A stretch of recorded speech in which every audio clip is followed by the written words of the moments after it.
when the in-law becomes the third wheel. My wife's relationship with her brother wasn't close. It was a form of codependence and control that made our marriage a living hell. She told him everything, every argument, every plan, and, most distressingly, she constantly asked his permission to do things with her own husband. This reached absurd levels. When I booked a reservation at her favorite Italian restaurant, her brother called at 6:30 p.m. and told her 9 p.m. was too late to be eating dinner. She immediately canceled our reservation without consulting me. Every night at 10:30 p.m., he called to tell her it was bedtime. She dropped everything, half-finished movies, important conversations, and obeyed. When we planned a romantic weekend getaway, she actually called him to ask permission to stay in a cabin with her own boyfriend. He said no, calling it too dangerous, and she complied. If I ever confronted her about their unhealthy dynamic, she would immediately call her brother and ask him to explain why their relationship was the way it was, effectively using him as a shield. Collision, the anniversary explosion. The breaking point arrived on our third wedding anniversary.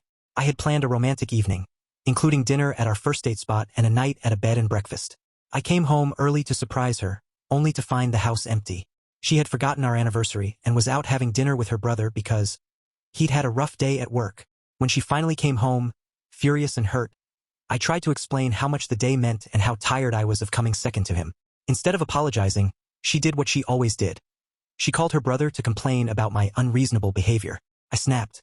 I walked into the room, grabbed the phone, and told her brother he needed to stop meddling in our marriage and find his own life to control.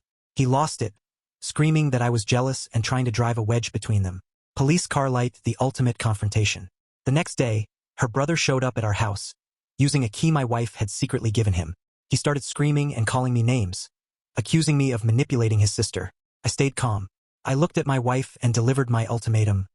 I've had enough. Either your brother starts respecting our marriage or I'm done. You need to choose. That's when he completely lost control. He shoved his finger into my chest, and when I didn't back down, he shoved me hard into the wall, hitting my shoulder on the corner. Our neighbor heard the shouting and crashing and called the police. They arrived to find him still screaming and arrested him on the spot for assault.